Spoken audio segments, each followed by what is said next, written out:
Yo, what's up mga kaibigan? Nali na tayo magkwentuhan. Nagkaroon na ng palitan ng tawag sa pagitan ng Los Angeles Lakers at ng Cleveland Cavaliers. Napag-usapan nga nila ang possible trade sa pagitan ni Rui Hachimura at ni Dalton Knecht at magiging kapalit nga nila ay si DeAndre Hunter ng Cleveland Cavaliers. Si Dalton Knecht nga mga kaibigan mismo ang lumapit sa front office ng Lakers at nagsabi na i-trade na siya sa ibang team dahil hindi nga siya nabibigyan ng playing time sa Lakers at hindi siya nakakapag-develop dito.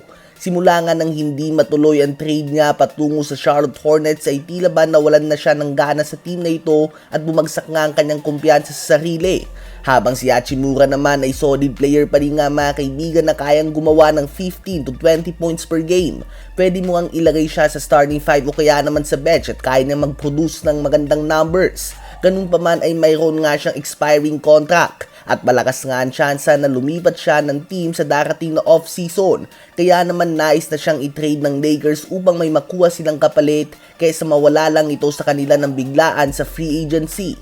Habang si DeAndre Hunter naman ay ang player na hinahanap ng Lakers, isang 3-and-D player and can guard multiple positions at hindi mo nga siya pwedeng iwanan sa labas. Bago nga siya matrade patungo sa Cavs ay una siya sa 6-man player of the year ladder last season at nag-average siya ng 19 points per game on 40% shooting sa 3-point line para sa Atlanta Hawks. Kaya naman malaking tulong nga ito sa Lakers kung sakali defensively.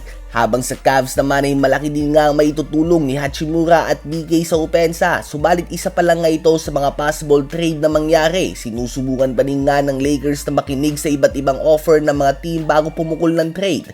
Subalit very likely nga na ma-trade si Rui Hachimura at Dalton Knecht bago sumapit ang February 6 trade deadline. Exactly 1 week from now yan mga kaibigan. Sa palagay nyo ba ay sino ang panalo sa trade na ito kung sakaling matuloy man nga ito mga kaibigan?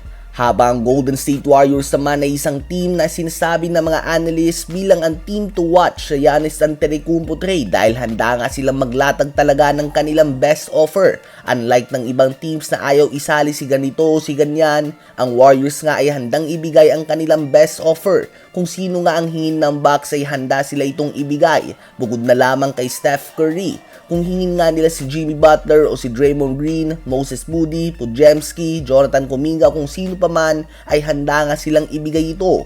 Kahit nasamahan pa ito ng madaming draft picks ay walang problema para sa Warriors. Ang sa ngayon nga ay nais nga nilang masulit ang mga natitirang taon ng prime ni Steph Curry at sa palagay nila ay ang pagdagdag ng isa pang 2-time MVP na tulad ni Giannis Antetokounmpo ang magiging sagot dito.